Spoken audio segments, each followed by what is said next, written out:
Welcome to تفسیری ادب YouTube channel. نئے آنے والے دوستوں سے ریکویسٹ ہے کہ جنہوں نے ابھی تک تفسیری ادب یوٹیوب چینل کو سبسکرائب نہیں کیا تو جلدی سے اس چینل کو سبسکرائب کریں، اور اگر آپ کو ہماری ویڈیوز اچھی لگیں تو ویڈیو کو لائک کریں اور اسے دوسروں کے ساتھ شیئر کریں تاکہ آپ کے لیے بھی کار خیر ہو۔ تو آئیے ناظرین، اب ہم چلتے ہیں ہماری آج کی ویڈیو کی طرف۔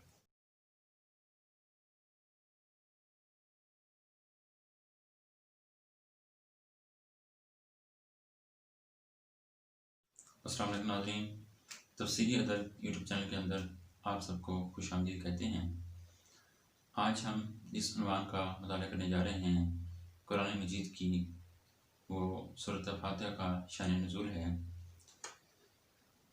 حضرت عبداللہ بن عباس رضی اللہ عنہ فرماتے ہیں، ایک روز جبرائیل علیہ السلام رسول اللہ صلی اللہ علیہ وسلم کے پاس بیٹھے ہوئے تھے کہ اسی اثناء میں انہوں نے اپنے اوپر سے ایک زوردار آواز سنی۔ انہوں نے اپنا سر اٹھایا، پھر فرمایا، یہ آسمان کا ایک دروازہ کھلا ہے جو آج کھولا گیا ہے اور آج سے پہلے کبھی نہیں کھولا گیا۔ پھر اس دروازے سے ایک فرشتہ نازل ہوا۔ حضرت جبرائیل نے فرمایا، یہ ایک فرشتہ ہے جو آج زمین کی طرف نازل ہوا ہے اور آج سے پہلے کبھی نازل نہیں ہوا۔ پھر اس فرشتے نے رسول اللہ صلی اللہ علیہ وسلم کو سلام کیا اور کہا، دو نوروں کی خوشخبری سنیے۔ یہ دونوں نور آپ کو عطا کیے گئے ہیں، ایک نور فاتحہ کتاب ہے اور دوسری سورہ بقرہ کی آخری آیات ہیں۔ آپ ان دونوں میں سے کوئی کلمہ تلاوت کریں گے تو آپ کو مانگی ہوئی چیز ضرور دی جائے گی۔ سورہ فاتحہ کی فضیلت۔ سورہ فاتحہ قرآن مجید کی سب سے زیادہ عظمت و بزرگی والی سورت ہے۔ رسول اللہ صلی اللہ علیہ وسلم نے ایک روز حضرت ابو سعید بن معلی رضی اللہ عنہ سے فرمایا، لا علم کا سورۃ ہی اعظم سورۃ فی القرآن، میں ضرور تمہیں قرآن کی سب سے زیادہ عظمت والی سورت سکھاؤں گا۔ پھر فرمایا، الحمدللہ رب العالمین ہی سبع المثانی وقرآن العظیم الذی اوتیتا۔ الحمدللہ رب العالمین ہے، یہ سبع مثانی یعنی 7 دہرائی جانے والی آیتوں پر مشتمل ہے، اور یہ قرآن عظیم ہے جو مجھے عطا کیا گیا ہے۔ سورہ فاتحہ ام القرآن، سبع مثانی اور قرآن عظیم ہے۔ رسول اللہ صلی اللہ علیہ وسلم فرماتے ہیں، ام القرآن ہی سبع المثانی و قرآن العظیم۔ سنن درامی کی یہ حدیث ہے۔ ام القرآن یعنی سورہ فاتحہ سبع مثانی اور قرآن مجید عظیم ہے۔ اس چیز کو کہتے ہیں جو کسی دوسری چیز کا آغاز ہو۔ سورہ فاتحہ کو ام القرآن اسی لیے کہا جاتا ہے کہ وہ قرآن مجید کی اصل ہے۔ اس سے قرآن مجید کی ابتدا ہوتی ہے۔ قرآن مجید کو مرکزی حیثیت حاصل ہے۔ سورہ فاتحہ رقیہ ہے، اس سے علاج کیا جا سکتا ہے اور شفائی امراض کے لیے اس کو پڑھا جا سکتا ہے۔ رسول اللہ صلی اللہ علیہ وسلم نے اپنا حصہ لینے کے لیے اس لیے کہا کہ آپ کے لینے کے بعد صحابہ کرام رضی اللہ عنہ کو کسی قسم کی کراہت نہ ہو۔ رسول اللہ صلی اللہ علیہ وسلم فرماتے ہیں، قال اللہ تعالی قسمت الصلاۃ بینی و بین عبدی نصفین و بعبدی فی سال و اذا قال العبد الحمدللہ رب العالمین۔ اللہ تعالیٰ فرماتے ہیں، نماز کو میں نے اپنے اور اپنے بندے کے درمیان تقسیم کر لیا ہے، اور میرے بندے کو وہ چیز مل جائے گی جس کا وہ سوال کرے گا۔ جب بندہ کہتا ہے الحمدللہ رب العالمین، اللہ تعالیٰ فرماتا ہے، میرے بندے نے میری تعریف کی۔ پھر جب بندہ کہتا ہے الرحمن الرحیم، اللہ تعالیٰ فرماتے ہیں، میرے بندے نے میری بزرگی بیان کی۔ اور ایک مرتبہ آپ صلی اللہ علیہ وسلم نے فرمایا، اللہ تعالیٰ فرماتا ہے، میرے بندے نے اپنے کام کو میرے سپرد کر دیا۔ پھر جب بندہ کہتا ہے ایاک نعبد و ایاک نستعین، اللہ تعالیٰ فرماتے ہیں یہ میرے بندے کو مل جائے گا جو وہ مانگے گا، جو نہ مانگے گا، یعنی کہ جو مانگے گا وہ بھی مل جائے گا اور جو نہیں مانگے گا وہ بھی مل جائے گا۔ پھر جب بندہ کہتا ہے اہدنا الصراط المستقیم صراط الذین انعمت علیہم غیر المغضوب علیہم ولا الضالین، اللہ تعالیٰ فرماتا ہے یہ میرے بندے کے لیے ہے اور میرے بندے کو وہ ہر چیز مل جائے گی جس کا وہ سوال کر رہا ہے۔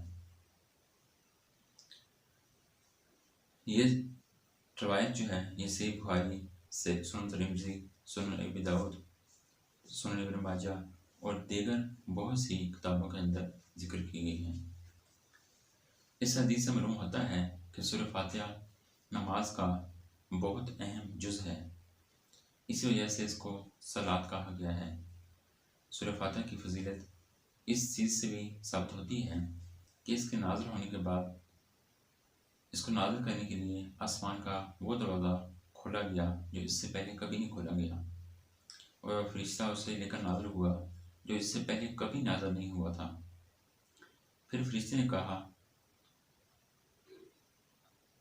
دو نوروں کی خوشخبری سنیے، یہ دو نور آپ کو عطا کیے گئے ہیں، آپ سے پہلے کسی نبی کو عطا نہیں کیے گئے، ایک نور فاتحۃ الکتاب اور دوسرا نور سورہ بقرہ کی آخری آیات ہیں۔ آپ ان دونوں میں سے کوئی کلمہ تلاوت کریں گے تو آپ کی مانگی ہوئی چیز ضرور دی جائے گی۔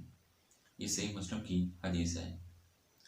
حضرت ابن ابی کعب رضی اللہ عنہ نے کہا کہ رسول اللہ صلی اللہ علیہ وسلم نے فرمایا کیا تم اس بات کو پسند کرتے ہو کہ میں تمہیں ایک ایسی صورت سکھاؤں کہ اس جیسی صورت نہ تورات میں نازل ہوئی، نہ زبور میں نازل ہوئی، نہ انجیل میں نازل ہوئی، نہ فرقان میں ہوئی۔ حضرت ابی بن کعب رضی اللہ عنہ نے عرض کیا نعم یا رسول اللہ صلی اللہ علیہ وسلم، ہاں اے اللہ کے رسول میں پسند کرتا ہوں۔ رسول اللہ صلی اللہ علیہ وسلم نے فرمایا میں امید کرتا ہوں کہ تم اس دروازے سے نکلنے پاؤ گے، وہ تمہیں سکھا دی جائے گی۔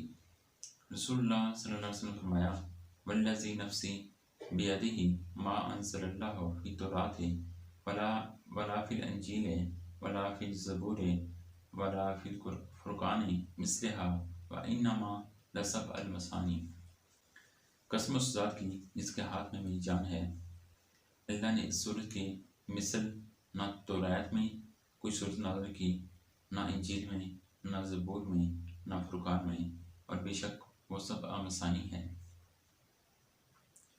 اب بات کرتے ہیں سورہ فاتحہ کے ناموں کی۔ سورہ فاتحہ کے بہت سے نام ہیں۔ الحمدللہ رب العالمین، فاتحۃ الکتاب، السبع المثانی، القرآن العظیم، ام القرآن۔ صفت اور اہمیت کے لحاظ سے اس سے نور، صلاۃ اور رقیہ بھی کہا جاتا ہے۔ سورہ فاتحہ کے متعلق جملہ مسائل: الحمدللہ رب العالمین، ہر قسم کی تعریف اللہ رب العالمین کے لیے زیبا سزاوار ہے۔ معنی مسئلے: حمدہ یحمد حمدن، تعریف کرنا، ربا یرب ربا، ترتیب کرنا، پالنا، تدریجاً نشوما کر کے حد کمال کو پہنچانا، زیادہ کرنا، اصلاح کرنا، مالک ہونا۔ رب اگرچہ مصدر ہے لیکن عموماً اس میں فاعل کی حیثیت سے استعمال ہوتا ہے۔ علم یعلم، علم، جاننا، علم حاصل کرنا، پہچان لینا۔ ہر قسم کی تعریف اللہ تعالیٰ کے لیے ہے جو تمام مخلوقات کا مالک، پالنے والا اور تربیت و نشوما دینے والا ہے۔ اللہ تبارک تعالیٰ کے علاوہ نہ کوئی مخلوق کا مالک ہے، نہ کوئی پالنے والا اور ترتیب کرنے والا ہے۔ اللہ تعالیٰ میں ہر اچھی صفت ہے اور ہر صفت لامحدود و غیر مشروط ہے۔ اللہ تبارک تعالیٰ عالم الغیب، قادر مطلق اور اپنے ارادے پر قادر ہے۔ اللہ تعالیٰ دونوں جہانوں کا واحد مالک مختار ہے۔ آسمانوں اور زمین میں صرف اس کی بادشاہت ہے۔ اللہ تعالیٰ سب کا پیدا کرنے والا ہے۔ اللہ تعالیٰ کے علاوہ انسان حیوان، جنات و فرشتے، جمادات و نباتات سب مخلوق ہیں۔ اللہ تعالیٰ عجز و بے بسی اور دوسری تمام نقائص سے پاک و منزہ ہے۔ اللہ تعالیٰ ہمیشہ سے ہے اور ہمیشہ رہے گا، اسے کبھی فنا نہیں۔ یہ ایسی باتیں ہیں جو کسی بڑے سے بڑے انسان، جن، فرشتے میں بھی نہیں پائی جاتی۔ لہٰذا اللہ تعالیٰ کے علاوہ کوئی بھی کسی قسم کی تعریف کا مستحق نہیں۔ عام خوبیوں کے مالک صرف اللہ ذوالجلال والاکرام ہیں، لہٰذا ہر قسم کی تعریف اسی کے لیے زیبا سزاور ہے۔ کسی دوسرے کو ہر قسم کی تعریف کا مستحق سمجھنا ایک قسم کا شرک ہے۔ تعریف و حمد خوب کیجیے، اللہ تعالیٰ کو اپنی تعریف بہت پسند ہے۔ رسول اللہ صلی اللہ علیہ وسلم فرماتے ہیں، لا احد احب علیہ المحدۃ من اللہ فرآک مدح نقصہ۔ ایسا کوئی نہیں جس کو اللہ سے زیادہ اپنی تعریف پسند ہو، اس لیے اللہ نے خود بھی اپنی تعریف کی ہے، کیونکہ اللہ تعالیٰ کو اپنی تعریف بہت پسند ہے۔ لہذا ہر مسلم کو اللہ تبارک تعالیٰ کی حمد و ثنا کرنی چاہیے۔ مسلم کو پسند وہی ہونی چاہیے جو اللہ رب العالمین کی پسند ہے۔ سورہ فاتحہ میں اللہ تعالیٰ نے اپنی حمد کے چند جملے بھی اپنے بندوں کو تعلیم دیے ہیں، اور ان جملوں کی صورت میں اللہ تبارک تعالیٰ نے اپنی حمد کو نماز میں فرض قرار دیا ہے۔ یہ الفاظ بتا رہے ہیں کہ اللہ تبارک تعالیٰ بندے کو الحمدللہ رب العالمین کہنے سے بہت خوش ہوتا ہے۔ یہی وہ جملہ ہے جو قیامت کے دن سزا و جزا کا فیصلہ ہو جانے کے بعد کہا جائے گا۔ اللہ تعالیٰ فرماتے ہیں، وَتَرَى الْمَلَائِكَةَ حَافِينَ مِنْ حَوْلِ الْعَرْشِ يُسَبِّحُونَ بِحَمْدِ رَبِّهِمْ وَقَضِيَ بَيْنَهُمْ بِالْحَقِّ وَقِيلَ الْحَمْدُ لِلَّهِ رَبِّ الْعَالَمِينَ۔ آپ دیکھیں گے کہ فرشتے عرش پر چاروں طرف گھیرا باندھ کر اپنے رب کی تعریف کے ساتھ تسبیح پڑھ رہے ہوں گے۔ لوگوں کے درمیان جن کے ساتھ فیصلہ ہو جائے گا اور کہا جائے گا الحمدللہ رب العالمین۔ جنتیوں کی آخری دعا بھی یہی ہوگی۔ اللہ تعالیٰ فرماتا ہے، دعواہم فیہا سبحانک اللہم وتحیتہم فیہا سلام وآخر دعواہم ان الحمدللہ رب العالمین۔ ان کی دعا جنت میں سبحانک اللہم ہوگی، ان کی آپس کی دعا سلام ہوگی، اور ان کی آخری دعا الحمدللہ رب العالمین ہوگی۔ اللہ تعالیٰ بار بار قرآن مجید میں اپنی حمد کرتے ہیں اور بار بار حمد کرنے کا حکم دیتے ہیں۔ مثلا اللہ حمید و مجید فرماتا ہے، فسبح بحمد ربک وکن من الساجدین۔ اپنے رب کی حمد کے ساتھ تسبیح پڑھو اور سجدہ کرنے والوں میں سے ہو جاؤ۔ اللہ تعالیٰ فرماتا ہے، وَقُلِ الْحَمْدُ لِلَّهِ الَّذِي لَمْ يَتَّخِذْ وَلَدًا وَلَمْ يَكُنْ لَهُ شَرِيكٌ فِي الْمُلْكِ وَلَمْ يَكُنْ لَهُ وَلِيٌّ مِنَ الذُّلِّ وَكَبِّرْهُ تَكْبِيرًا۔ کہو سب تعریف اللہ کے لیے ہے، جس کی کوئی اولاد نہیں، نہ اس کے بادشاہت میں اس کا کوئی شریک ہے، نہ وہ کمزور ہے کہ اس کا کوئی مددگار ہو، اس کی خوب بڑائی بیان کرو۔ اللہ تعالیٰ فرماتا ہے، قُلِ الْحَمْدُ لِلَّهِ، کہو سب تعریف اللہ کے لیے ہے۔ ایک اور جگہ ارشاد ہے، فَسَبِّحْ بِحَمْدِ رَبِّكَ قَبْلَ طُلُوعِ الشَّمْسِ وَقَبْلَ غُرُوبِهَا۔ اپنے رب کی تعریف کے ساتھ پاکی بیان کرتے رہو، طلوع آفتاب سے پہلے اور غروب آفتاب سے پہلے۔ حمد اور مخلوقات۔ اللہ تعالیٰ کو اپنی تعریف اس قدر پسند ہے کہ کائنات کی ہر چیز کو اپنی تعریف پر مأمور کر دیا ہے، لہٰذا ہر چیز اللہ تعالیٰ کی حمد و ثنا میں مشغول ہے۔ اللہ تعالیٰ فرماتا ہے، وَإِن مِّن شَيْءٍ إِلَّا يُسَبِّحُ بِحَمْدِهِ۔ کوئی ایسی چیز نہیں جو اللہ کی حمد کے ساتھ تسبیح نہ پڑھ رہی ہو۔ اے انسانوں، غور کرو کہ بے جان اور بے عقل چیزیں تو اپنے خالق کی حمد و ثنا کریں، اور تم اپنے خالق کی تعریف سے غافل رہو۔ یعنی کہ جو بے زبان چیزیں ہیں پرندے ہیں، حیوان ہیں، جن ہیں، وہ سارے جو ہیں وہ مطلب بے زبان ہیں، لیکن وہ سب کے سب اللہ کی حمد میں مشغول رہتے ہیں۔ لیکن انسان تجھے کیا ہو گیا ہے کہ تم اس چیز سے غافل ہو گئے ہو؟ اے انسانوں، اللہ تعالیٰ کی حمد کرنا تمہارے لیے ہی مفید ہے۔ اللہ تعالیٰ تمہاری تعریفوں کا محتاج نہیں، وہ تو ہر حالت میں تعریف کرنے والا ہے۔ اللہ تعالیٰ فرماتا ہے لَهُ مَا فِي السَّمَاوَاتِ وَمَا فِي الْأَرْضِ وَإِنَّ اللَّهَ لَهُوَ الْغَنِيُّ الْحَمِيدُ۔ آسمانوں اور زمین میں جو کچھ ہے سب کچھ اللہ کا ہے، اور بے شک اللہ غنی اور تعریف والا ہے۔ اللہ تعالیٰ فرماتا ہے وَمَن يُشْرِكْ فَإِنَّمَا يُشْرِكُ نَتَقْصَبَهُ وَمَن كَفَّرَ فَإِنَّ اللَّهَ غَنِيٌّ حَمِيدٌ۔ جو شخص شکر کرتا ہے وہ گویا اپنے ہی فائدہ کے لیے شکر کرتا ہے، اور جو ناشکری کرتا ہے تو اللہ غنی اور تعریف والا ہے، اور وہ کسی کی تعریف کا محتاج نہیں۔ اللہ تعالیٰ فرماتا ہے یا ایھا الناس انتم الفقراء الی اللہ واللہ هو الغنی الحمید۔ اے لوگو، تم سب اللہ کے محتاج ہو، اللہ کسی کا محتاج نہیں، وہ غنی اور تعریف والا ہے۔ آیت بلا سے معلوم ہوتا ہے کہ اللہ تعالیٰ کسی کی تعریف کا محتاج نہیں ہے، نہ اسے کسی کی تعریف سے کوئی فائدہ پہنچتا ہے، فائدہ تعریف کرنے والے کو ہی پہنچتا ہے۔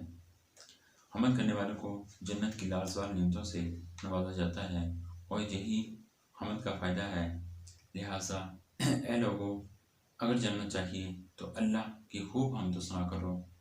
تعریف کرنے والے کی صدا کو اللہ تعالیٰ سنتا ہے اور شرف قبولیت بخشتا ہے۔ رسول اللہ صلی اللہ علیہ وسلم فرماتے ہیں سمع اللہ لمن حمدہ، جو اللہ کی حمد کرتا ہے اللہ اس کو سن لیتا ہے۔ اس لیے حضور صلی اللہ علیہ وسلم نے فرمایا اذا صلی احدکم فلیبدأ بتحمید اللہ والثناء علیہ ثم لیسأل علی النبی صلی اللہ علیہ وسلم ثم لیدعی بعد ما شاء۔ تم میں سے کوئی دعا کرے تو اللہ کی حمد و ثنا بیان کرے، پھر نبی صلی اللہ علیہ وسلم پر درود پڑھے، پھر اس کے بعد جو دعا چاہے کرے۔ یہ ترمذی کی حدیث ہے، مسند احمد کی بھی حدیث ہے۔ حمد کی فضیلت، رسول اللہ صلی اللہ علیہ وسلم فرماتے ہیں الحمدللہ تملا المیزان۔ الحمدللہ کہنا میزان کو بھر دیتا ہے۔ کس چیز سے بھر دیتا ہے؟ نیکیوں کے ساتھ بھر دیتا ہے۔ حضرت انس رضی اللہ عنہ کہتے ہیں کہ ایک شخص آیا اور اس حالت میں کہ اس کا سانس چڑھا ہوا تھا، وہ صف میں داخل ہوا اور اس نے کہا الحمدللہ کثیرا طیبا الکافیہ۔ سب تعریف اللہ کے لیے ہے، ایسی تعریف جو بہت زیادہ ہو، پاک ہو، اس میں برکت دی گئی ہو، ان کو اس نے پوری بات کے اندر اللہ کی تعریف کی۔ رسول اللہ صلی اللہ علیہ وسلم نے فرمایا آتکما المتکلم بکلمات، یہ کلمات کس نے کہے تھے؟ اس شخص نے کہا جنت وقت حفظنی التقصا فقلا تہا، میں آیا، میرا سانس چڑھا ہوا تھا تو میں نے یہ کلمات پڑھے۔ رسول اللہ صلی اللہ علیہ وسلم نے فرمایا لقد رأیت اثنا عشر ملکا یطوفونہا ایہم یعرفہا، میں نے 12 فرشتوں کو دیکھا کہ وہ جلدی کر رہے تھے کون انہیں اوپر لے جائے۔ یہ صحیح مسلم کی حدیث ہے، سنن ابی داؤد کی اور دیگر متعدد حدیث کی یہ روایت ہے۔ حضرت عبداللہ بن عمر رضی اللہ عنہ فرماتے ہیں کہ ہم لوگ رسول اللہ صلی اللہ علیہ وسلم کے ساتھ نماز پڑھ رہے تھے کہ اسی اسلام میں ایک شخص نے یہ کلمات کہے اللہ اکبر کبیرہ والحمدللہ کثیرہ سبحان اللہ بکرۃ و اصیلا۔ اللہ سب سے بڑا ہے، سب سے زیادہ تعریف کے لیے صبح شام اللہ کے لیے تسبیح ہے۔ عمل، الحمدللہ رب العالمین سورہ فاتحہ کی پہلی آیت ہے۔ یہ سورہ فاتحہ کا ایک نام ہے، جیسا کہ فضیلت کے عنوان کے تحت حضرت ابو سعید المولی رضی اللہ عنہ کی روایت سے ثابت کیا جا چکا ہے، رات کو بہت دیر تک سمع اللہ لمن حمیدہ اور الحمدللہ رب العالمین پڑھا کیجیے۔ حضرت ربیع بن کعب اسلمی فرماتے ہیں، میں رسول اللہ صلی اللہ علیہ وسلم کے دروازے کے قریب سویا کرتا تھا۔ میں آپ صلی اللہ علیہ وسلم کو وضو کے لیے پانی دے دیا کرتا تھا۔ میں سنتا تھا رات کو بہت دیر تک آپ صلی اللہ علیہ وسلم سمع اللہ لمن حمیدہ اور الحمدللہ رب العالمین کہتے تھے۔ خطبہ یا تقریر الحمدللہ سے شروع کیجیے۔ کان رسول اللہ صلی اللہ علیہ وسلم یخطب الناس یحمد اللہ یثنی علیہ۔ رسول اللہ صلی اللہ علیہ وسلم جب لوگوں سے خطاب فرماتے تو اللہ کی حمد و ثنا بیان کرتے۔ صحیح بخاری و صحیح مسلم میں رسول اللہ صلی اللہ علیہ وسلم کے متعدد خطبوں کا ذکر ہے، اور ہر خطبہ میں اس بات کی وضاحت ہے کہ آپ صلی اللہ علیہ وسلم خطبہ کو اللہ تعالیٰ کی حمد و ثنا سے شروع کرتے تھے۔ رسول اللہ صلی اللہ علیہ وسلم جو خطبہ حضرت زمعہ رضی اللہ عنہ کے سامنے دیا تھا، اس کی ابتدا ان الفاظ سے کہی تھی، ان الحمدللہ ونحمدہ، ہر قسم کی تعریف اللہ کے لیے ہے، ہم اس کی حمد بیان کرتے ہیں۔ احرام باندھ کر سب سے پہلے یہ کلمات پڑھے، الحمدللہ، سبحان اللہ، لا الہ الا اللہ، اللہ اکبر۔ ہر قسم کی تعریف اللہ کے لیے ہے، پاکی اللہ کے لیے ہے، اللہ کے سوا کوئی اعلیٰ نہیں، اللہ سب سے بڑا ہے۔ حضرت انس رضی اللہ عنہ سے روایت ہے، جب رسول اللہ صلی اللہ علیہ وسلم سوار ہوئے اور سواری آپ کو لے کر سیدھی کھڑی ہو گئی تو آپ نے کہا الحمدللہ، سبحان اللہ، لا الہ الا اللہ اور اللہ اکبر کہنا شروع کر دیا۔ یہ صحیح بخاری کی حدیث ہے۔ جب آپ جاگیں تو سب سے پہلے یہ دعا پڑھیے، الحمدللہ الذی احیانا بعد ما اماتنا والیہ النشور۔ سب تعریف اللہ کے لیے ہے جس نے ہمیں سلانے کے بعد جگا دیا اور اس کی طرف زندہ ہو کر جانا ہے۔ کان النبی صلی اللہ علیہ وسلم اذا استيقظ قال الحمد۔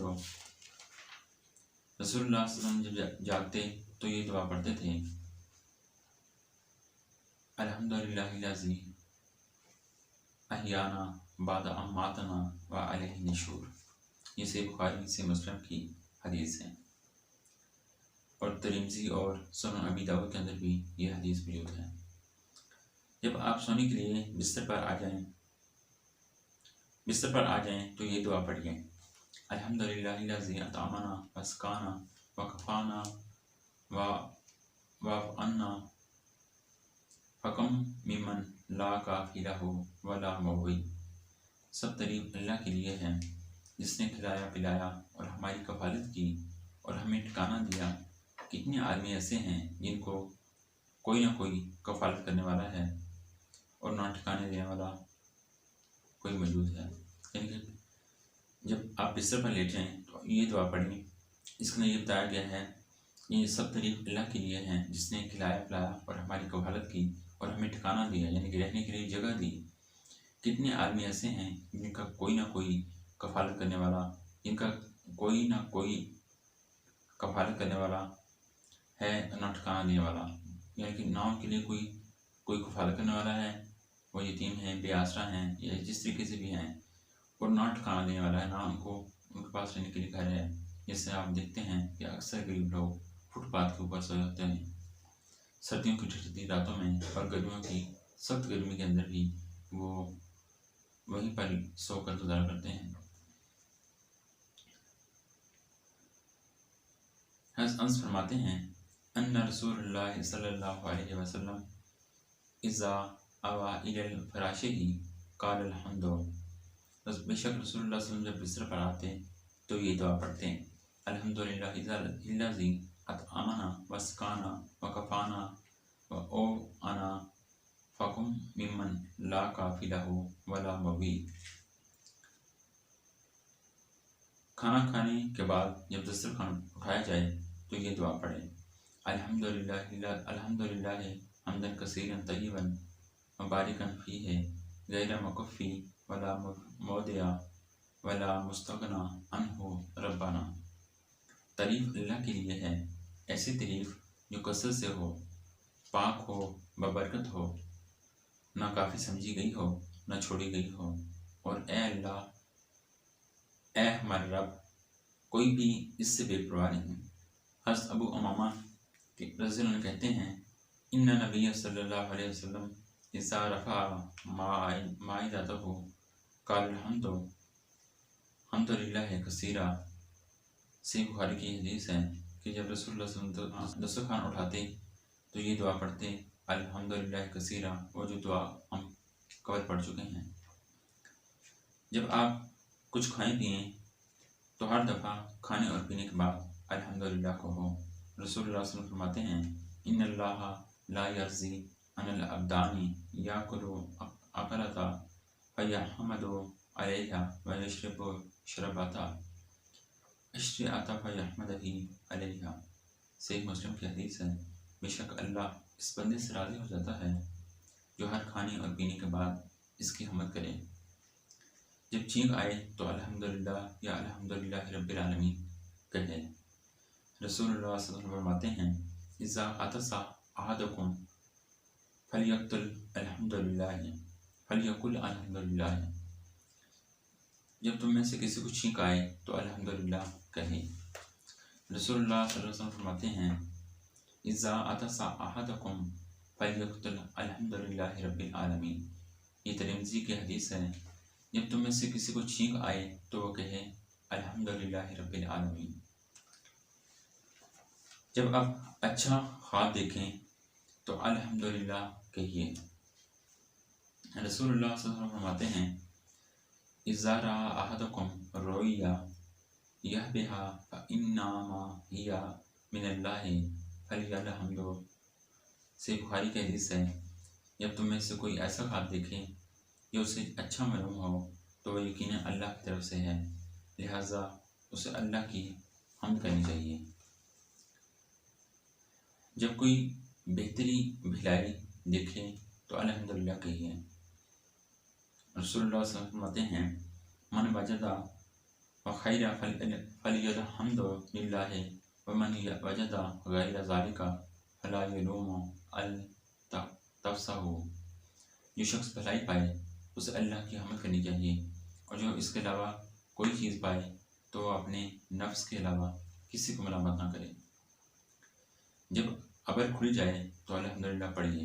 حضرت عائشہ صدیقہ رضی اللہ عنہا فرماتی ہیں: ان رسول اللہ صلی اللہ علیہ وسلم کان اذا رأى ناشیا من افق من افاق لثم ترک عملا فانک شف اللہ الحمدللہ۔ جب رسول اللہ صلی اللہ علیہ وسلم آسمان کے آفاق میں سے کسی افق میں ابر دیکھتے تو اپنا کام چھوڑ دیتے، پھر اگر اب اللہ ابر کھول دیتا تو اللہ کی حمد کرتے۔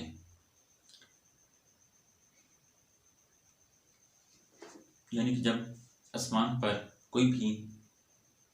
جب کوئی کام کر رہے ہوتے رسول اللہ علیہ وسلم آسمان پر کوئی آفاق دیکھتے، یعنی کہ آسمان کی طرف کوئی، آپ مثالیں لیں کہ جس طرح کوئی بادل آتا ہوئے یا اس طرح کی کوئی چیز آفات ناگہانی کو آتے دیکھتے تو آپ صلی اللہ علیہ وسلم اس کام کو چھوڑ دیتے، اور جب وہ ابر یا آفاق جو تھی وہ ٹل جاتی تو پھر آپ کہتے ہیں الحمدللہ رب العالمین یا الحمدللہ کہتے تھے۔ ناظرین کرام، یہ تھی سورہ فاتحہ کی متعلق سورہ فاتحہ کا شان نزول جو ہم نے ریڈ آؤٹ کیا۔ دعا ہے کہ اللہ تبارک تعالیٰ ہمیں سورہ فاتحہ کا شان نزول سمجھنے کی اور اس پر عمل پر رکھنے کی توفیق عطا فرمائیں۔ اب ہم چلتے ہیں تفسیر بسم اللہ الرحمن الرحیم۔ بسم اللہ الرحمن الرحیم۔ بے حد مہربان اور بہت رحم کرنے والا اللہ کے نام کے ساتھ۔ میری بات صادر رحمہ یرحم رحمہ رحمتن و محرماتن۔ رحم کرنا ان مصادر سے رحمان اور رحیم اسماء مبارکہ ہیں۔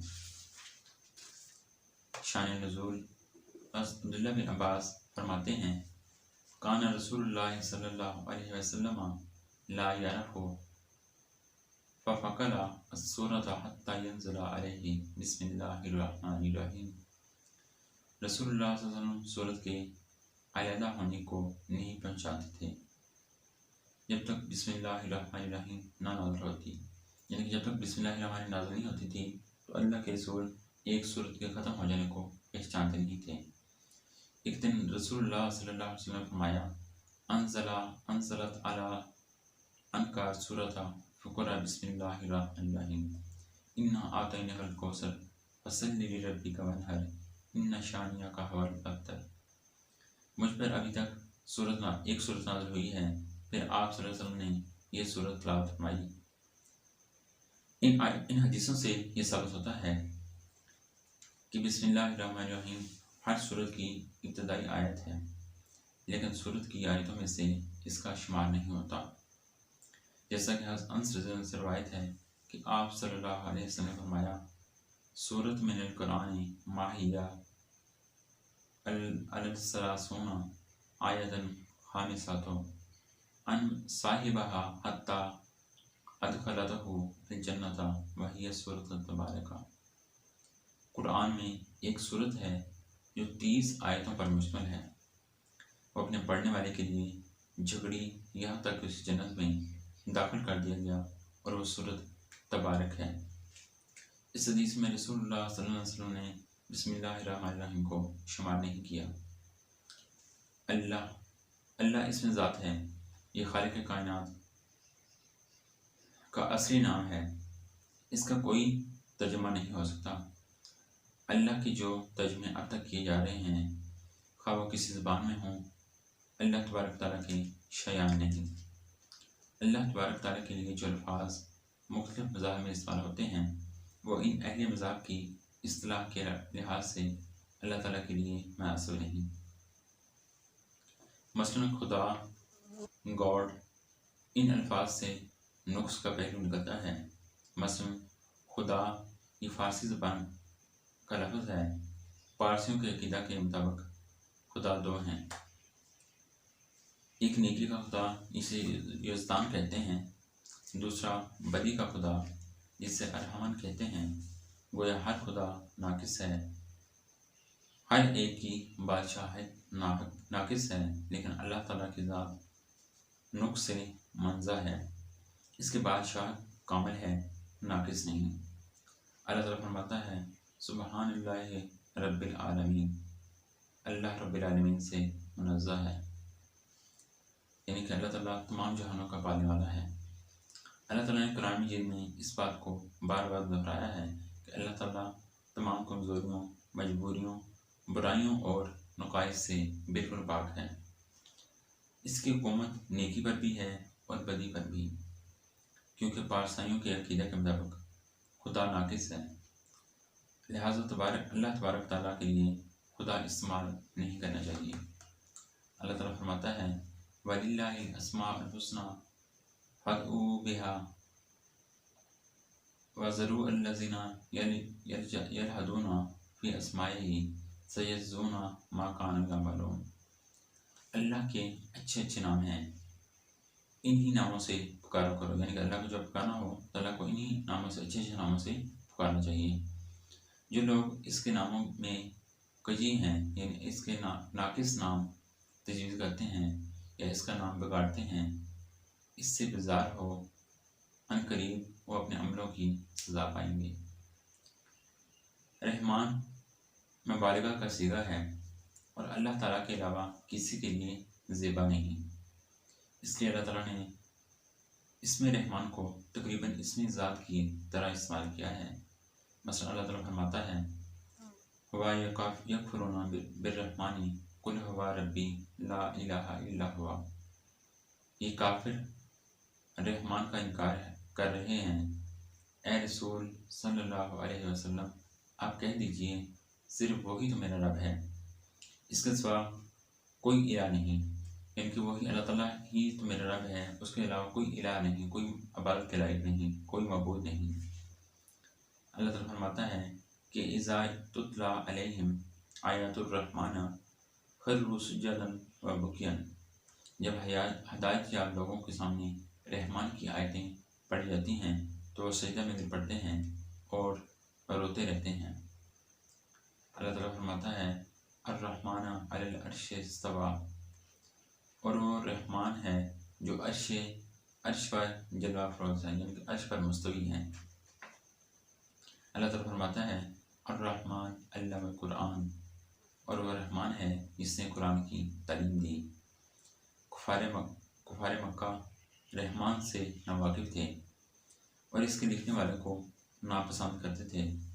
جب رسول اللہ صلی اللہ علیہ وسلم حدیبیہ کے مقام پر صلح نامہ لکھوا رہے تھے تو آپ صلی اللہ علیہ وسلم نے کاتب کو بسم اللہ الرحمن الرحیم لکھنے کا حکم دیا۔ کافروں کے نمائندے سہیل نے کہا الرحمن فواللہ ما ادری ما ہوا، اللہ کی قسم میں نہیں جانتا رحمان کیا ہوتا ہے۔ سہیل نے اصرار کیا کہ بائیم کا اللہم لکھوائیے۔ رسول اللہ صلی اللہ علیہ وسلم نے یہی کلمہ لکھوا دیا۔ رحیم اسم مبارکہ ہے، یہ لفظ اللہ تعالیٰ کے علاوہ دوسروں کے لیے بھی استعمال ہوتا ہے۔ مثلا ارشاد ربانی ہے بالمؤمنین رؤوف رحیم، رسول اللہ صلی اللہ علیہ وسلم مومنین کے ساتھ رؤوف اور رحیم ہے۔ بسم اللہ الرحمن الرحیم سورۃ توبہ کے علاوہ ہر سورہ سے پہلے نازل ہوئی ہے۔ رسول اللہ صلی اللہ علیہ وسلم نے سورہ کوثر کی تلاوت کی تو بسم اللہ الرحمن الرحیم کو بھی پڑھا، لہذا بسم اللہ الرحمن الرحیم ہر سورہ سے پہلے پڑھیے۔ بسم اللہ الرحمن الرحیم کو پڑھتے وقت اللہ کو رحمان اور رحیم کو کھینچ کر پڑھیے۔ لوگوں نے انس رضی اللہ سے حضور صلی اللہ علیہ وسلم کی قرأت کے متعلق سوال کیا تو انس رضی اللہ نے فرمایا رسول اللہ صلی اللہ علیہ وسلم کھینچ کر قرأت کرتے تھے، پھر انہوں نے بسم اللہ الرحمن الرحیم کو کھینچا۔ یہ صحیح بخاری کی حدیث ہے۔ نماز میں جب آپ سورۃ فاتحہ پڑھیں یا کوئی دوسری سورت ابتدا سے پڑھیے تو بسم اللہ الرحمن الرحیم بھی پڑھیے، لیکن خفیہ آواز میں۔ حضرت نعیم رضی اللہ عنہ سے روایت ہے میں نے ابو ہریرہ رضی اللہ عنہ کے پیچھے نماز پڑھی، انہوں نے بسم اللہ الرحمن الرحیم پڑھی، پھر سورہ فاتحہ پڑھی، پھر جب سلام پھیرا تو فرمایا قسم اس ذات کی جس کے ہاتھ میں میری جان ہے، میں نماز کے لحاظ سے تم سب سے زیادہ رسول اللہ صلی اللہ علیہ وسلم کے مشابہ ہوں۔ اس حدیث سے اس بات کی وضاحت ہوتی ہے کہ سورہ فاتحہ سے پہلے بسم اللہ الرحمن الرحیم پڑھنا سنت ہے۔ حضرت انس رضی اللہ عنہ فرماتے ہیں میں نے رسول اللہ صلی اللہ علیہ وسلم، ابو بکر رضی اللہ عنہ، عمر رضی اللہ عنہ، حضرت عثمان رضی اللہ عنہ کے ساتھ نماز پڑھی ہے، ان میں نے کسی کو بھی بسم اللہ الرحمن الرحیم پڑھتے نہیں سنا۔ یہ صحیح بخاری کی حدیث ہے۔ اس حدیث سے معلوم ہوتا ہے کہ بسم اللہ الرحمن الرحیم کو خفیہ آواز سے پڑھنا مسلسل عمل ہے۔ حضرت ابو ہریرہ رضی اللہ عنہ میں مندرجہ بالا حدیث میں مسلسل عمل کا ثبوت نہیں۔ حضرت ابو ہریرہ رضی اللہ عنہ سے ہمیں مندرجہ بالا مسلسل عمل کا ثبوت نہیں معلوم ہوتا کہ انہوں نے تعلیم بلند آواز سے پڑھا تھا ہر تحریر سے پہلے بسم اللہ الرحمن الرحیم لکھیے۔ حضرت ابو سفیان رضی اللہ عنہ کہتے ہیں پھر بادشاہ نے رسول اللہ صلی اللہ علیہ وسلم کا خط منگوایا تو اس میں لکھا تھا بسم اللہ الرحمن الرحیم۔ حضرت سلیمان علیہ السلام نے جو خط ملکہ سبا کو لکھا تھا اس کے شروع میں انہوں نے بسم اللہ الرحمن الرحیم لکھی تھی۔ اللہ تبارک و تعالیٰ فرماتا ہے انہو من سلیمان و انہو بسم اللہ الرحمن الرحیم، یہ خط سلیمان کی طرف سے ہے اور بسم اللہ الرحمن الرحیم سے شروع کیا گیا ہے۔ رسول اللہ صلی اللہ علیہ وسلم نے جب حدیبیہ کے مقام پر صلح نامہ لکھوانے کا ارادہ کیا تو آپ صلی اللہ علیہ وسلم نے کاتب کو بلوایا اور اس سے فرمایا اکتب بسم اللہ الرحمن الرحیم، جسے بخاری کی حدیث ہے، بسم اللہ الرحمن الرحیم لکھو۔ اگر مسلمین اور کفار کے درمیان تحریر لکھی جا رہی ہو تو اگر کفار بسم اللہ نہ لکھنے دیں تو بسم کا اللہم لکھ دینا چاہیے۔ صلح نامہ لکھتے وقت جب کفار کے نمائندہ کے سہیل نے بسم اللہ لکھنے پر اعتراض کیا اور بسم کا اللہم لکھنے پر اصرار کیا تو رسول اللہ صلی اللہ علیہ وسلم نے کاتب سے فرمایا کہ لکھ دو۔ بسم اللہ الرحمن الرحیم کا ابتدا میں آنا اس بات کا متقاضی ہے کہ ہر کام کی ابتدا میں اللہ تعالیٰ کا نام لیا جائے۔ ابتدائی صورت میں پوری صورت بسم اللہ الرحمن الرحیم پڑھ دی جائے۔ ان دو مقاموں کے علاوہ دوسرے تمام مقاموں میں ابتدا میں صرف بسم اللہ پڑھنی چاہیے۔ پوری بسم اللہ الرحمن الرحیم نہیں پڑھنی چاہیے، جیسا کہ مندرجہ ذیل حدیث سے ثابت ہوتا ہے۔ صراط مستقیم، اہدنا الصراط المستقیم، ہمیں سیدھے راستے پر چلا کر منزل مقصود تک پہنچا دے۔ معنی و مصادر: خدا، ہدن، یہدی و ہدایتن، راستہ بنانا، راستہ پر چلانا اور منزل مقصود پر پہنچانا۔ صراط اس راستے کی جمع سرت ہے۔ استقامہ، یستقیمہ، استقامہ مطلب سیدھا ہونا، سیدھا کھڑا ہونا۔ ہدایت کے دو معنی ہیں، راستہ بتانا، ہر راستے پر چلا کر منزل مقصود تک پہنچا دینا۔ ان دو معنوں کا ثبوت قرآن مجید سے ملتا ہے۔ پہلے معنی کا ثبوت اللہ تعالیٰ فرماتا ہے شہر رمضان الذی فیہ القرآن ہدی للناس، رمضان کا مہینہ ہی ہے جس میں قرآن اتارا گیا جو تمام لوگوں کو راستہ بتاتا ہے۔ راستہ بتانے کے بعد اللہ لوگوں کو چھوڑ دیتا ہے، خواہ وہ مومنین بنے یا کافر۔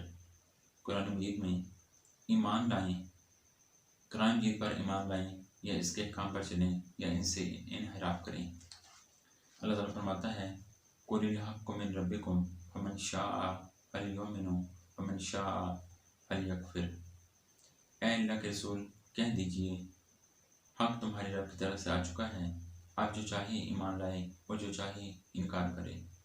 اللہ تعالیٰ فرماتا ہے اِنَّا هَدَيْنَا السَّبِيلَ اِمَّا شَاكِرًا وَإِمَّا كَفُورًا، ہم نے انسانوں کو راستہ بتا دیا، اب وہ چاہیں شاکر بنے یا کافر بنے۔ اس آیت میں اللہ تعالیٰ نے ہدایت کو واضح طور پر راستہ بتانے کے معنی میں استعمال کیا ہے۔ دوسری جگہ ارشاد فرماتا ہے اور قوم سمود کو ہم نے سیدھا راستہ بتا دیا تھا لیکن انہوں نے ہدایت کے مقابلے میں گمراہ رہنا پسند کیا۔ اس آیت میں بھی ہدیناہم میں ہدایت کے معنی بتانے کے ہیں، ہدایت دینا یا ہدایت پر چلانے کے نہیں ہیں۔ دوسرے معنی کا ثبوت اللہ تعالیٰ فرماتا ہے ہدی للمتقین، یہ کتاب متقی لوگوں کو سیدھے راستے پر چلا کر منزل مقصود تک پہنچا دیتی ہے۔ ہدی للناس سے ہدی للمتقین سے واضح ہو گیا ہے کہ دونوں جملوں میں ہدایت مختلف معنوں میں استعمال ہوئی۔ پہلے جملے میں صرف راستہ بتانا مراد ہے اور دوسرے جملے میں راستے پر چلانا اور منزل مقصود پر پہنچا دینا مراد ہے۔ اللہ تعالیٰ فرماتا ہے اولئک علی ھدی من ربہم واولئک ھم المفلحون، متقی لوگ ان کے رب کی طرف سے آئی ہوئی ہدایت پر قائم ہوتے ہیں اور متقی لوگ ہی نجات پاتے ہیں، یعنی منزل مقصود تک پہنچتے ہیں۔ اس آیت سے واضح ہو گیا کہ ہدی للمتقین میں ہدایت سے مراد راستہ نہیں بلکہ راستے پر چلا کر منزل مقصود تک پہنچا دینا ہے، یعنی کہ اس منزل تک پہنچا دینا ہے جہاں تک اس کا راستہ، جہاں تک اس کی آخر ہو، یہاں پر اس کا اختتام ہو، اس منزل تک پہنچا دینا ہے۔ ایک اور جگہ اللہ تعالیٰ فرماتا ہے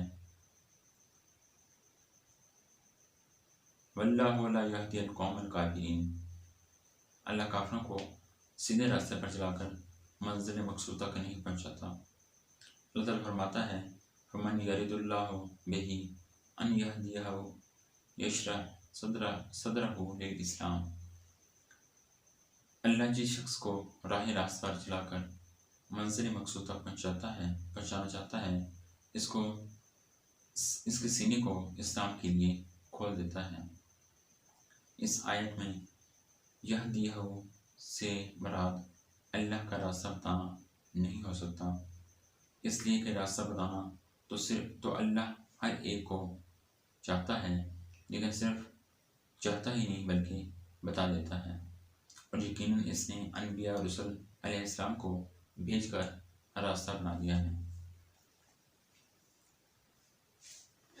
الغرض اس آیت میں ہدایت کا لفظ پہلے معنی میں استعمال نہیں ہوا بلکہ دوسرے معنی میں استعمال ہوا ہے۔ ارشاد ربانی ہے ان الذین آمنوا اسمن کفروا ثم آمنوا ثم کفروا ثم اذا دعود واکفر ثم لا یکن اللہ لا یغفر لهم ولا یہدیہم سبیلا، بے شک جو لوگ ایمان لائے پھر کافر ہو گئے، پھر ایمان لائے پھر کافر ہو گئے، پھر کفر میں بڑھتے ہی چلے گئے، اللہ ایسے لوگوں کی نہ تو مغفرت فرمائے گا اور نہ ان کو سیدھے راستے پر چلا کر منزل مقصود تک پہنچائے گا۔ یعنی کہ ایسے لوگ جو ایمان لے آئے ہیں اس کے بعد کافر ہو گئے، پھر وہ جب اس کو کچھ فہم عطا ہوا تو پھر وہ مسلمان ہو گیا، اس کے بعد پھر وہ کافر ہو گئے، تو اللہ تعالیٰ فرماتا ہے کہ اب اس کی اللہ تعالیٰ کو ضرورت نہیں کہ اسے سیدھا راستہ دکھائے۔ اللہ تعالیٰ فرماتا ہے وَإِنَّ اللَّهَ لَا يَهْدِي كَيْدَ الْخَائِنِينَ، بے شک اللہ تعالیٰ خیانت کرنے والوں کی تدبیر کو کامیابی سے ہمکنار نہیں کرتا۔ صراط مستقیم سیدھے راستوں کو کہتے ہیں۔ اللہ تعالیٰ فرماتا ہے قُلْ إِنِّي هَدَانِي رَبِّي إِلَىٰ صِرَاطٍ مُسْتَقِيمٍ دِينًا قَيِّمًا، اے رسول اللہ صلی اللہ علیہ وسلم کہہ دیجئے بے شک میرے رب نے مجھے سیدھے راستے کی ہدایت کر دی ہے، اور وہ راستہ دین قیم ہے۔ یہ دین کون سا ہے؟ اللہ تعالیٰ خود ہی فرماتا ہے ان دین عند اللہ الاسلام، بے شک اللہ کے نزدیک دین اسلام ہے۔ گویا صراط مستقیم سے مراد اسلام ہے، جو اسلام پر چل رہا ہے وہ صراط مستقیم پر ہے، اور جو اسلام پر نہیں چل رہا وہ صراط مستقیم سے بھٹک گیا اور گمراہ ہو گیا۔ اللہ تعالیٰ فرماتا ہے ان ربی علی صراط مستقیم، ہود علیہ السلام نے کہا میرا رب صراط مستقیم پر ہے۔ صراط مستقیم سے مراد سلام ہے، جیسا کہ اوپر ثابت کیا گیا ہے، اور کیونکہ صراط مستقیم صرف ایک ہے لہذا اسلام بھی صرف ایک ہے۔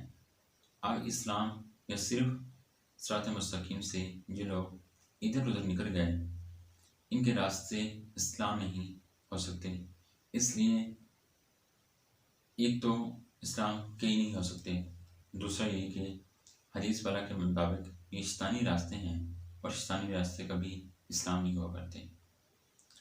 مندرجہ بالا مباحث سے ثابت ہوا کہ فرقہ ہو جانا بھی شیطانی کام ہے۔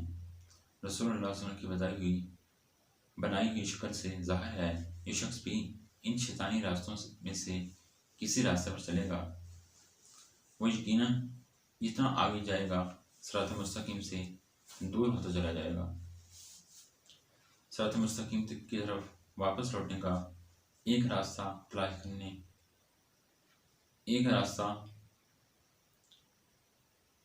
تلاش کرنے پڑیں گے جو صراط مستقیم تک پہنچا دیں، اور ایسے راستے جدوجہد، جستجو اور صحیح امان سے ملتے ہیں۔ اللہ تعالیٰ فرماتا ہے والذین جاہدوا فینا لنہدیہم، سبلنا و ان اللہ لما محسنین، جو لوگ ہمارے راستہ میں جدوجہد کریں گے ہم ضرور ان کو اپنے راستے بتا دیں گے، اور بے شک اللہ نیک لوگوں کے ساتھ ہے۔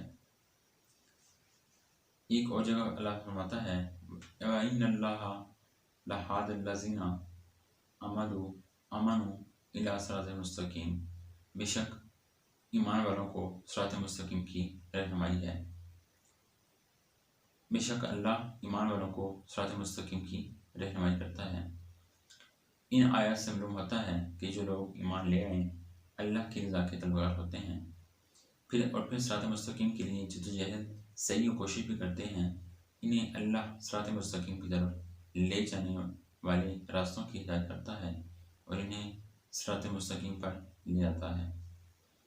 صراط مستقیم ایک ہے، جو لوگ صراط مستقیم سے بھٹک جاتے ہیں لیکن انہیں صراط مستقیم کی طلب صادق ہوتی ہے، اللہ تعالیٰ ان کی سلامتی کے راستے یعنی ایسے ذرائع پیدا کر دیتا ہے جن سے صراط مستقیم تک پہنچ جاتے ہیں۔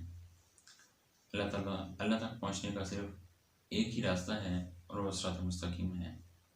اللہ تعالیٰ فرماتا ہے وَعَلَىٰ قَصْدِ السَّبِيلَ وَمِنْهَا جَائِرٌ، اللہ تعالیٰ اللہ تک صرف سیدھا راستہ پہنچتا ہے اور اس سیدھے راستے میں ٹیڑھے راستے نکال لیے لوگوں نے وہ اللہ تک نہیں پہنچتے، یعنی کہ اللہ تک پہنچنے کے لیے صرف ایک ہی راستہ ہے، وہ سیدھا راستہ ہے، اور جو ٹیڑھے میڑھے راستہ نکالتا ہے وہ اللہ تک نہیں پہنچتے۔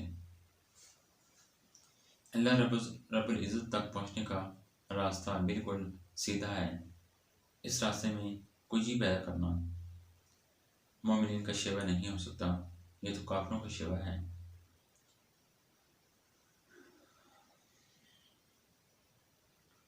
کہ وہ صراط مستقیم میں کچھ ہی پیدا کرنے کی جستجو میں لگے رہتے ہیں۔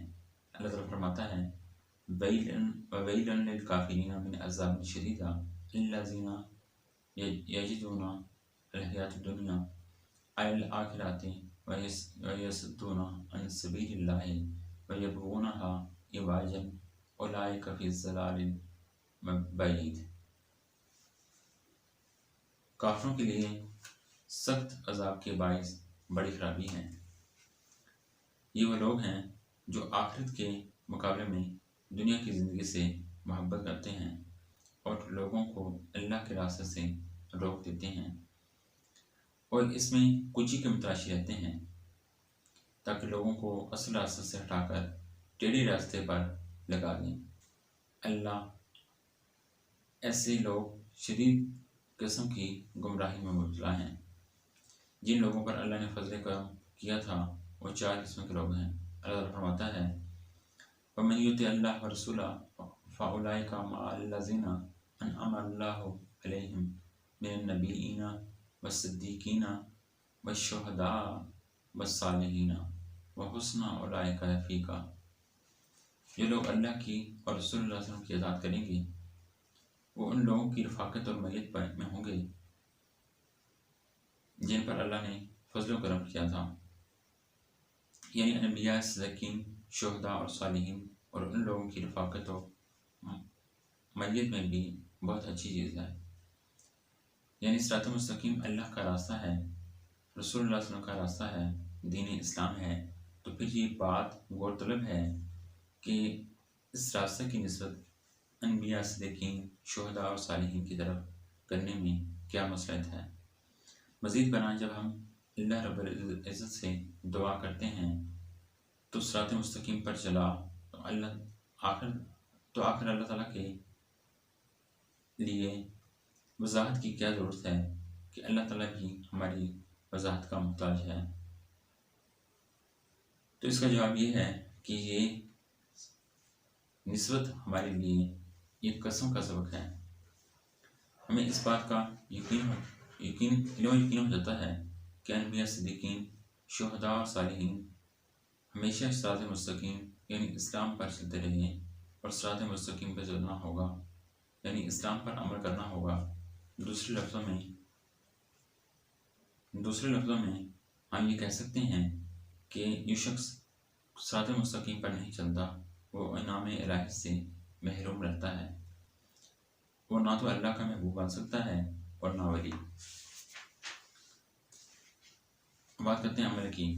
اللہ کے برگزیدہ بندوں کا راستہ صراط مستقیم تھا، آپ بھی صراط مستقیم پر چلتے رہیے۔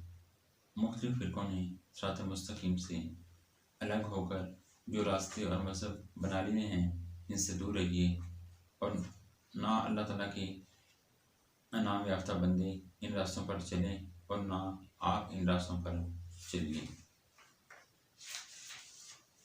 ناظرین کرام، اس کے ساتھ اب ہم آیت الکرسی کی فضیلت بیان کرتے ہیں۔ اللہ تعالیٰ فرماتا ہے، اللہ لا الہ الا هو الحی القیوم لا تأخذہ سنۃ ولا نوم لہ ما فی السماوات وما فی الارض۔ اللہ ہی الہ ہے، اس کے سوا کوئی الہ نہیں، وہ زندہ اور قائم رہنے والا ہے، اسے نہ اونگ آتی ہے نہ نیند۔ آسمانوں اور زمین میں جو کچھ ہے سب اسی کا ہے۔ کون ہے جو اس کی اجازت کے بغیر اس سے کسی کی سفارش کر سکے؟ وہ جانتا ہے جو کچھ ان کے پیچھے ہے، وہ اس کے علم میں سے کسی چیز کا بھی احاطہ نہیں کر سکتے سوائے اس کے جتنا وہ خود بناتا ہے، جتنا وہ خود بتاتا ہے۔ اس کی کرسی نے آسمانوں کا اور زمین کا احاطہ کر رکھا ہے۔ آسمانوں اور زمین کی حفاظت سے اللہ تعالیٰ کو کوئی تھکان نہیں ہوتی، وہ بہت بلند و بالا اور عظمت والا ہے۔ یہ آیت الکرسی کہلاتی ہے، یہ قرآن مجید کی سب سے زیادہ عظمت والی آیت ہے۔ حضرت ابی کعب کہتے ہیں، قال رسول اللہ صلی اللہ علیہ وسلم یا ابا المنذر اتدری آیات من کتاب اللہ و رسولہ عالم؟ قال یا ابا منذر اتدری ای آیات من کتاب اللہ ما قال اللہ لا الہ الا هو الحی القیوم فضرب فی صدری قال واللہ لیحنک العلم ابا المنذر۔ صحیح مسلم کی یہ حدیث تھی، رسول اللہ صلی اللہ علیہ وسلم نے مجھ سے فرمایا، اے ابو منذر، تم جانتے ہو کہ تمہارے پاس کتاب اللہ کی سب سے زیادہ عظمت والی آیت کون سی ہیں؟ حضرت ابی منذر رضی اللہ عنہ نے جواب دیا، میں نے کہا، اللہ لا الہ الا هو الحی القیوم۔ رسول اللہ صلی اللہ علیہ وسلم نے میرے سینے پر ہاتھ مارا اور فرمایا، اللہ کی قسم اے ابو منذر، تمہیں علم مبارک ہو۔ حضرت ابو ہریرہ رضی اللہ عنہ فرماتے ہیں، رسول اللہ صلی اللہ علیہ وسلم نے مجھے زکوٰۃ رمضان یعنی فطرانہ کی حفاظت پر مقرر فرمایا۔ رات کو ایک شخص آیا اور غلہ میں سے لب بھر کر لے جانے لگا۔ میں نے اسے پکڑ لیا اور اس سے کہا، اللہ کی قسم تجھے ضرور رسول اللہ صلی اللہ علیہ وسلم کے پاس لے جاؤں گا۔ اس نے کہا، میں محتاج اور قصیر العیار ہوں اور مجھے اللہ کی سخت ضرورت ہے۔ میں نے اسے چھوڑ دیا۔ صبح کو رسول اللہ صلی اللہ علیہ وسلم نے فرمایا، اے ابو ہریرہ، تمہیں کوئی الہ نہیں، تمہارے کوئی الہ نہیں، وہ رحمان اور رحیم ہے۔ اللہ تعالیٰ فرماتا ہے، وَمَا مِنْ إِلَٰهٍ إِلَّا اللَّهُ، اللہ کے علاوہ کوئی الہ نہیں۔ اللہ تعالیٰ فرماتا ہے، وَوَاللَّهُ لَا إِلَٰهَ إِلَّا هُوَ، وہ اللہ ہے، اس کے سوا کوئی الہ نہیں۔ اللہ تبارک تعالیٰ فرماتا ہے، هُوَ الْحَيُّ الْقَيُّومُ هُوَ الْحَيُّ لَا إِلَٰهَ إِلَّا هُوَ، وہ زندہ ہے، اس کے سوا کوئی عبادت کے لائق نہیں۔ رسول اللہ صلی اللہ علیہ وسلم فرماتے ہیں، کان اللہ ولم یکن شیئا قبلہ، صحیح بخاری کی حدیث ہے، اللہ ہمیشہ سے ہے اور اس سے پہلے کوئی چیز نہیں تھی۔ رسول اللہ صلی اللہ علیہ وسلم اس طرح دعا کیا کرتے تھے، اعوذ بعزتک الذی لا الہ الا انت الذی لا یموت والجن والانس یموتون۔ صحیح بخاری کی یہ حدیث ہے، اے اللہ، میں تیری عزت کی پناہ کی طرف بڑھتا ہوں، تیرے علاوہ کوئی الہ نہیں، تو وہ ہے کہ جس کو موت نہیں آتی، جنات اور انسان تو مرتے رہتے ہیں۔ رسول اللہ صلی اللہ علیہ وسلم یہ بھی دعا مانگا کرتے تھے،